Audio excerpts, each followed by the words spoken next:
Nah, di Unpati juga, Robert, kita juga sudah membuka yang namanya klinik terapi kesehatan Pak. Ya, masyarakat yang terdiagnosis punya kesehatan yang terganggu bisa hadir di lokasi kampus Universitas Patimura untuk ada terapi kliniknya untuk pengobatan alternatif.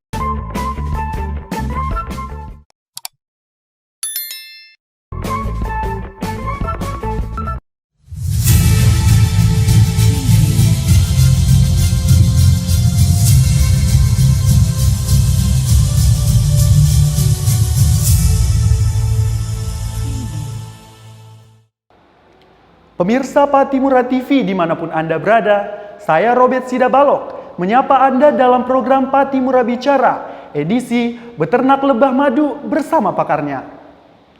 Pemirsa dimanapun Anda berada, saat ini di studio Patimura Bicara telah hadir seorang pakar perlebahan Indonesia, kebanggaan dari Universitas Patimura yang berasal dari Fakultas Pertanian yang juga merupakan dosen di fakultas tersebut.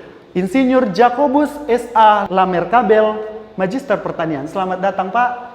Iya, terima kasih. Ya, Pak, kalau boleh tahu kabarnya bagaimana, Pak, di siang hari ini? Sehat-sehat. Ya, sehat-sehat. Semua baik-baik. Tidak ada yang bentol-bentol ya, Pak, karena beternak lebah itu kan biasanya pasti kena sengat atau sebagainya. Ya, Tapi masih aman-aman. masih aman, sudah pakar ya pemirsa ya. Ya, Pak, untuk pertanyaan pertama saya, Bapak kan merupakan dosen di Fakultas Pertanian. Kalau boleh tahu di Fakultas Pertanian Bapak mengampu mata kuliah apa saja, Pak? Iya. Jadi karena acara ini bersama pakar, maka di Universitas Patimura khusus di Fakultas Pertanian itu ada dua mata kuliah yang mendukung lebah madu. Yang pertama itu mata kuliah entomologi yang mempelajari tentang ilmu serangga. Kemudian yang kedua itu di semester 7 itu diajarkan lagi cara budidaya lebah madu. Mata kuliahnya itu di budidaya jamur dan serangga betulan. Jadi memang khusus untuk lebah madu, mahasiswa di fakultas kami siapkan untuk dua mata kuliah itu yang nantinya mengarah kepada persiapan mahasiswa sebelum dia bekerja dalam pasar kerja, dia disiapkan untuk dapat beternak lebah. Demikian. Berarti ada dua mata kuliah yang Bapak ampu di Fakultas Pertanian. Betul. Tapi Bapak fokusnya di beternak lebah madu. Pak, kalau boleh tahu cerita awalnya, kenapa sih Bapak bisa tertarik ke lebah madu itu sampai beternak? Bisa dijelaskan ke pemirsa Patimura? Baik. Jadi pemirsa dimanapun Anda berada, asal mula saya tertarik di ilmu perlebahan itu ketika saya mengikuti pendidikan S2 tahun 1996 di Universitas Hasanuddin Makassar. Saya tertarik pada saat itu karena ada mata kuliah ilmu lebah madu, yakni serangga berguna. Nah, disitulah saya diajarkan oleh seorang pakar lebah dunia ya, namanya itu Profesor Frick dari Inggris. Beliau khusus di bidang perlebahan, Robert. Jadi memang saya diajarkan di situ, dapat kuliah di situ, bagaimana mengenal lebah, bagaimana membudidayakannya, sehingga bagaimana juga dapat memanen lebah dari hasil budidaya itu. Begitu, Robert. Jadi ceritanya ketika Bapak melanjutkan studi S2, Bapak minatnya ke lebah. Jadi Pak, untuk sekarang kan Bapak beternak lebah di Unpati juga ada. Saya juga mendengar cerita bahwa lebah ini kan tidak bisa hidup di keramaian. Mereka kan di hutan biasanya. Tapi di Universitas Patimura sendiri, Bapak beternak lebahnya di kampus. Itu unik. Itu caranya itu gimana, Pak? Betul. Jadi memang semula ini tantangan buat saya juga ya. Ketika mau praktek mahasiswa itu kita harus ke hutan alam. Salah satunya itu di Hatu, di Latuhala, di Erlo. Nah, saya lalu berpikir bahwa kenapa tidak saya mencoba membudidayakan lebah ini, lebah madu ini spesies apis cerana di lokasi kampus. Ini dengan tujuan agar mahasiswa itu dapat terjangkau pada saat mereka praktek. Itu juga ditujukan nantinya kepada para dosen, peneliti yang mau meneliti tentang lebah madu tidak perlu jauh-jauh ke alam lagi, karena kita sudah punya lokasi untuk budidaya lebah, yakni di lokasi kampus Universitas Patimura. Apakah itu tidak berbahaya, Pak, pada mahasiswa? Betul. Ini pertanyaan yang menarik ya. Jadi saya saat itu menemukan bagaimana cara menjinakkan lebah. Jadi strategi yang digunakan adalah yang pertama harus menyiapkan kandang atau sarang. Jadi koloni liar kita tangkap di Robert, Pernisa kita tangkap dari alam, kita masukkan di dalam stup. Stup itu kotak persegi 4. Itu untuk sebagai tempat bersarang lebah. Jadi ketika koloni liar itu ditangkap dan dipindahkan ke stup, maka secara otomatis lebah itu sudah terlatih. Dia sudah terlatih untuk beradaptasi dengan lingkungan kita di lingkungan yang ramai. Nah, ketika lebah itu sudah masuk ke kotak, kita arahkan ke lokasi kampus, maka dengan perlahan-lahan secara nalurinya ia akan beradaptasi di tempat tersebut di keramaian di kampus. Nah, itu unik. Jadi tahun saya ingat itu tahun 2015 kalau nggak salah.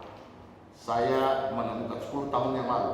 Saya menemukan bagaimana menjinakkan lebah sehingga lebah itu dengan cepat dapat beradaptasi dengan lingkungan. Sehingga mahasiswa yang melewati stup tersebut. Iya, Pak, karena saya sering lewat dari Fakultas Pertanian seperti itu. Ada kayak rumah-rumah kecil dibuat, itu yang namanya stup. Itu yang namanya stup. Jadi memang stup ini merupakan ciptaan saya ya. Kalau lihat ada model-model stup yang banyak. Tapi di Fakultas Pertanian dan khusus di Universitas Patimura, saya dosen yang menemukan volume dan sarang yang ideal. Jadi mungkin ada Robert dan pemirsa di TV Patimura ini bisa melihat ini Google atau informasi lain yang dapat. Itu kotak ada di Eropa banyak, ya, di Asia juga banyak. Tapi yang di Universitas Patimura ini khusus ciptaan saya. Sementara luar biasa. Diusulkan untuk hak paten. Jadi namanya inovasi sarang stup horizontal. Jadi itu terstandar. Ya, luar biasa ya pemirsa. Bapak Jakobus ini luar biasa, sampai stupnya pun didesain sendiri seperti itu. Oke Pak, untuk kalau berbicara mengenai lebah ini dalam perspektif saya pribadi pasti semuanya buas, ganas. Pasti ini menyengat seperti itu. Nah, kalau untuk jenis lebah yang bisa dibudidayakan seperti itu, lebah yang jenis yang seperti apa, Pak? Baik, jadi saya kembali menginformasikan bahwa sejak saya lulus S2 tahun 2004, nah awal mula 2005, setahun kemudian, itu saya mulai budidaya lebah yang namanya apis cerana. Apis cerana, lebah bersengat, apis cerana. Nah, lebah ini dalam bahasa daerah Ambon, orang Ambon menyebutnya dengan nama nirihula atau lebah sisiran, lebah lempeng. Ciri khas dari lebah ini adalah pertama temperamennya itu ganas dan membuat sisirannya itu secara di alam itu rata-rata 4 sampai 7 sisiran yang menggantung di sarang alami. Nah, dengan demikian ketika saya budidaya, saya mendapat kotak yang ideal sehingga lebah itu pun dapat beradaptasi dengan baik. Nah, tujuan daripada budidaya lebah dalam stuk adalah agar kita dapat memproduksi ada kurang lebih 4 produk yang bisa dihasilkan dari lebah ini. Yang pertama itu madu, yang kedua itu royal jelly, yang ketiga itu propolis, dan keempat itu bibret. Itu umum diproduksi lebah madu. Nah, di Unpati juga, Robert, kita juga sudah membuka yang namanya klinik terapi sengatan lebah. Klinik terapi sengatan lebah. Nah, ini dan Pak Rektor bersama Dekan Fakultas Pertanian sangat antusias untuk mau membuka klinik ini, sehingga masyarakat yang terdiagnosis punya kesehatan yang terganggu bisa hadir di lokasi kampus Universitas Patimura untuk ada terapi kliniknya untuk pengobatan alternatif. luar Namanya biasa. terapi sengat lebah dari lebah apis cerana. Saya mengingatkan masyarakat Maluku, pemirsa TV Unpati, bahwa tahun 2007 itu saya pernah membuka klinik terapi lebah di belakang Soya Business Center. Dan kali ini saya menginformasikan bagi masyarakat, bagi pasien saya, bahwa kalau mau pengobatan alternatif bisa mulai di bulan depan, Unpati sudah membuka pengobatan alternatif melalui terapi sengat lebah. Ya. Jadi luar biasa ya Pak. Iya. Jadi manfaat dari lebah ini banyak sekali. Iya. Selain 4 produk yang tadi Bapak sebutkan, bisa terapi sengat lebah ini. Iya. Jadi Robert, lebah madu ini mempunyai arti penting ya. Yang pertama itu di dunia kesehatan, karena produk-produk yang dihasilkan oleh lebah madu itu ternyata melalui penelitian dapat menyembuhkan kurang lebih, ya, di jurnal-jurnal itu ditulis kurang lebih 60 penyakit. Wow, luar biasa. Yang pertama itu batuk.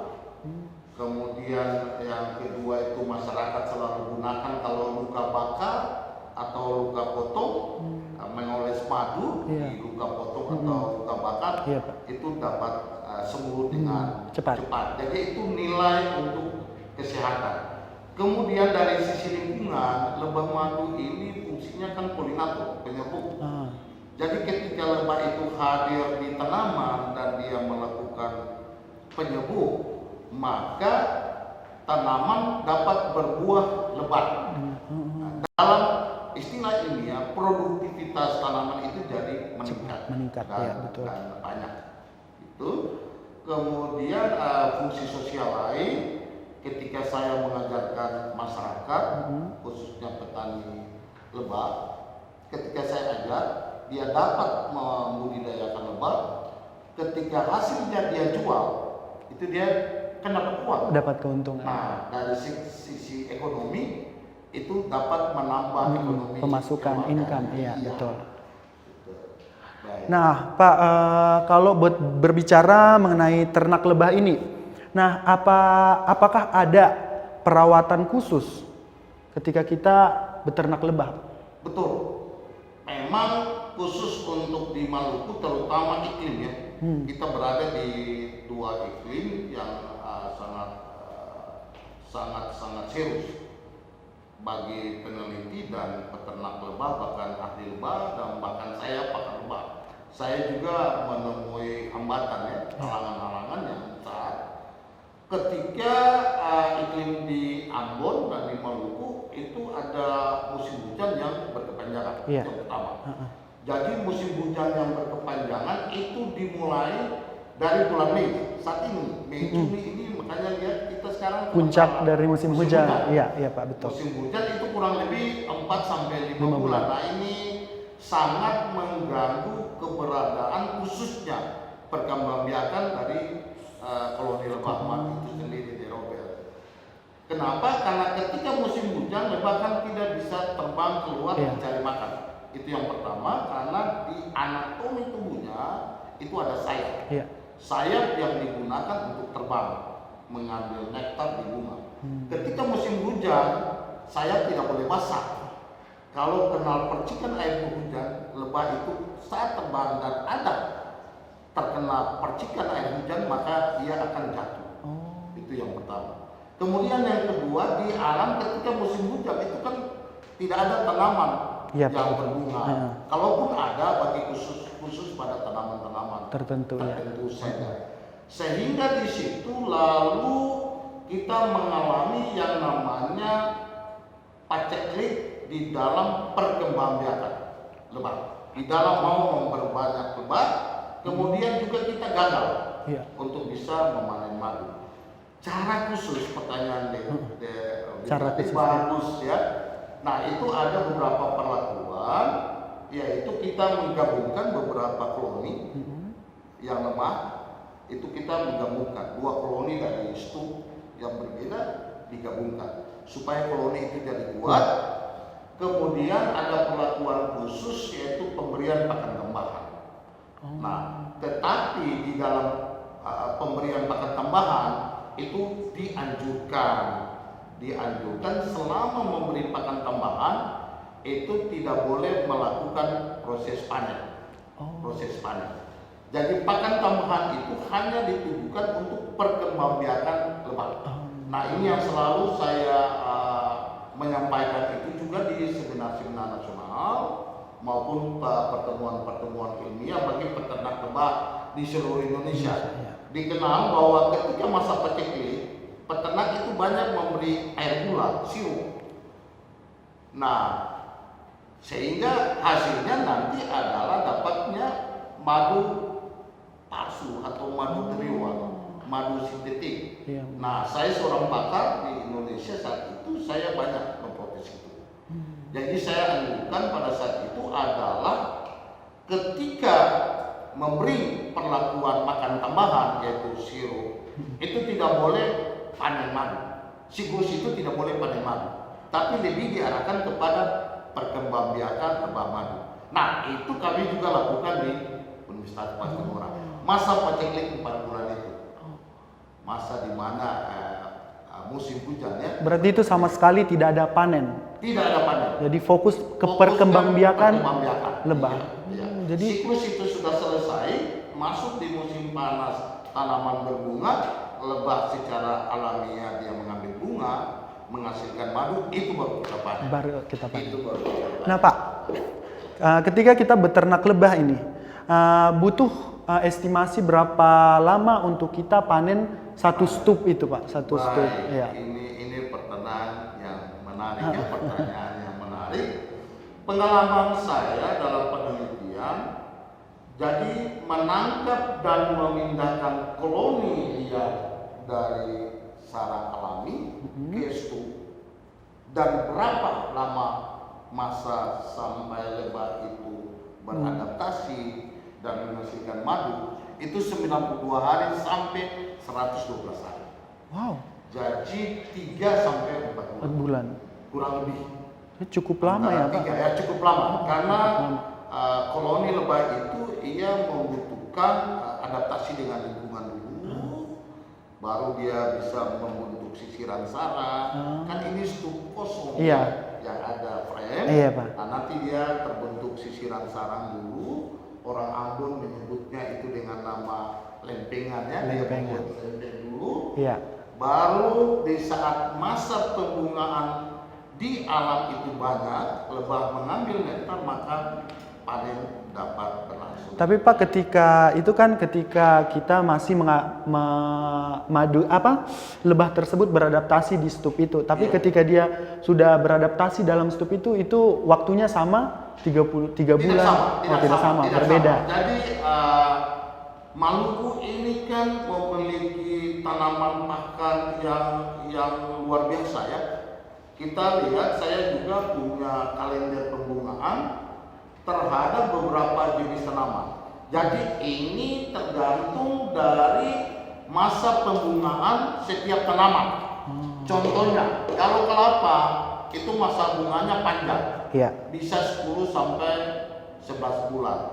Bahkan menurut beberapa penelitian bahwa sepanjang saat tanaman kelapa itu berbunga. Nah, tanaman-tanaman seperti ini yang harusnya kita siapkan di lahan, kita menanam di lahan sebagai tanaman pakan bagi lebah madu, agar proses panen itu dapat berkelanjutan. Iya.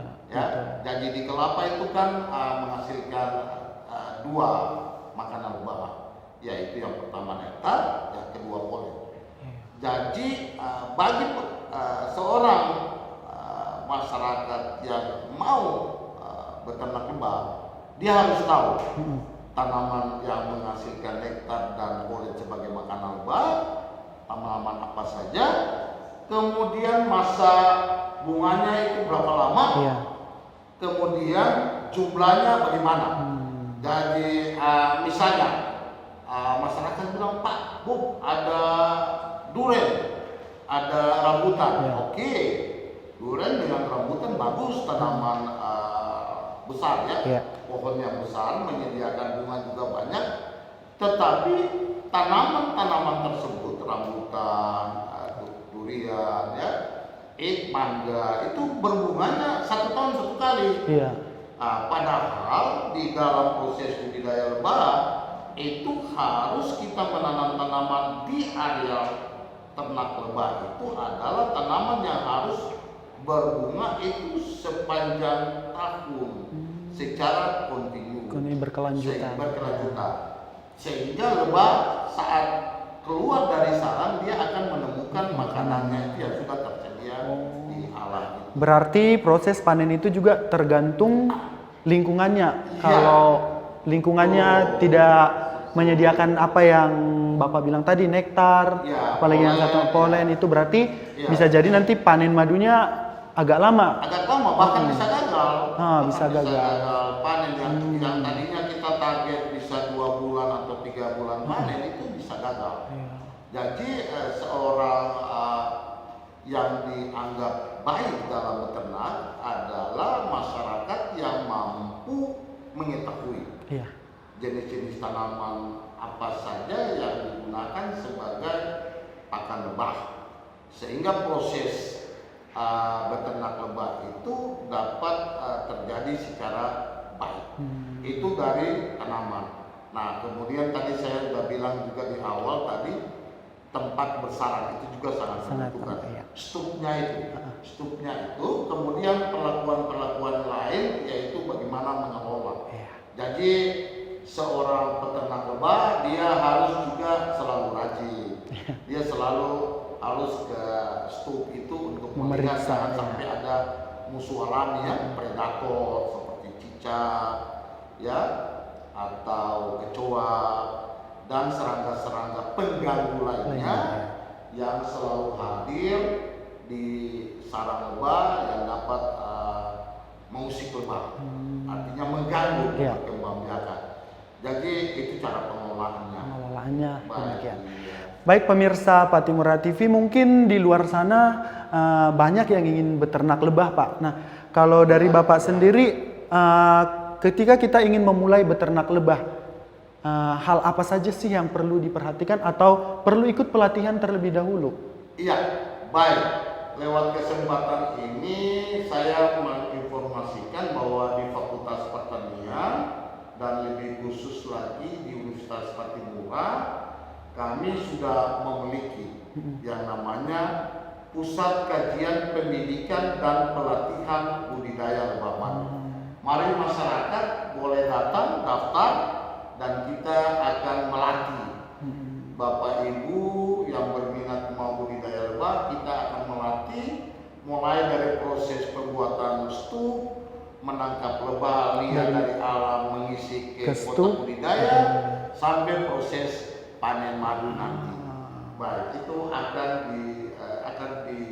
dibuka, bisa di Universitas Patimura, di Fakultas Pertanian. Ya, pemirsa, nah Pak, kalau boleh tahu, Bapak ini kan pastilah sudah kemana saja mencari lebah. di hutan-hutan. Kalau boleh tahu di daerah Maluku ini daerah mana saja yang lebahnya banyak, Pak?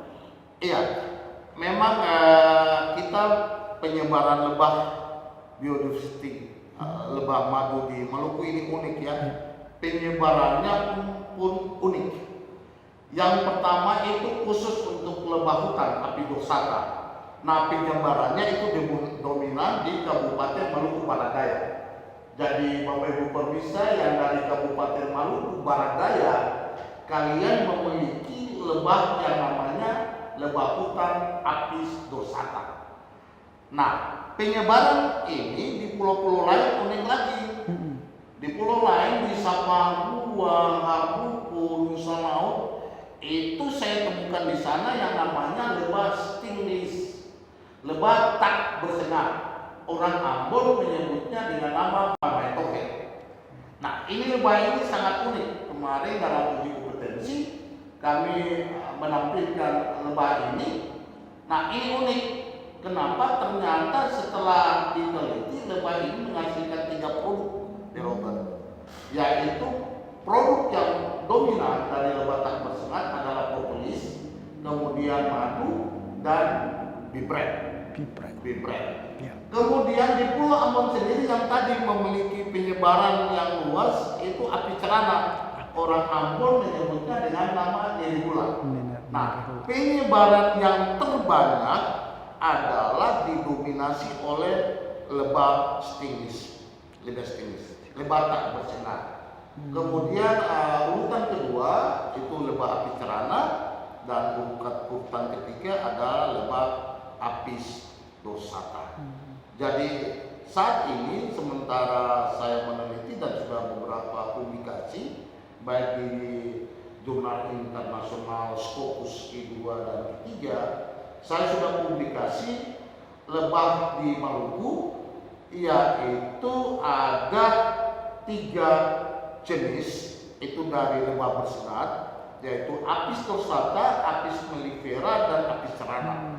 Kemudian di lebah stingless itu ada 5 spesies, yaitu yang pertama Tetragonula biroi, kedua Tetragonula laviceps, ketiga Tetragonula sapiens, keempat Tetragonula fuscobalteata, dan kelima Tetragonula clipialis. Ini semua sudah saya publikasi baik di jurnal nasional Sinta, mulai dari Sinta 2 sampai Sinta 5, pun di Scopus, di Q2 dan Q3. Begitu De Robert. Ya pemirsa Patimura TV, luar biasa ya penjelasan dari Bapak Insinyur Jacobus. Nah, jadi pemirsa yang ada di daerah yang Pak Jacob tadi sebutkan, kalau ingin tertarik beternak lebah madu, kalau memang ingin uji kompetensi atau kelayakan sebelum beternak lebah madu, silakan datang ke Universitas Patimura, tepatnya di Fakultas Pertanian. Nanti tim Bapak Jacobus akan memberikan pelatihan khusus ya Pak. Ya. Nah, jadi Pak mungkin cukup sekian bincang-bincang kita di siang hari ini. Terima kasih banyak informasi yang luar biasa saya dapatkan dan pemirsa juga dapatkan. Dan ada informasi juga bahwa tanggal 29 nanti Bapak akan mengikuti musyawarah nasional perlebahan. Wow, luar biasa ya pemirsa, kita doakan persiapan dari Bapak Insinyur Jacobus ini luar biasa dan nanti berangkat ke sana dengan selamat. Pak, mungkin sampai di sini bincang-bincang kita terkait dengan beternak lebah madu bersama pakarnya. Baik, pemirsa, kami tidak juga lupa untuk mengingatkan pemirsa sekalian dimanapun kalian berada untuk subscribe channel YouTube kami di Patimura TV, juga di Instagram di patimura.tv dan laman Facebook kami di Patimura TV. Akhirnya saya Robert Sidabalok dan segenap kru yang bertugas pamit undur diri dan sampai jumpa.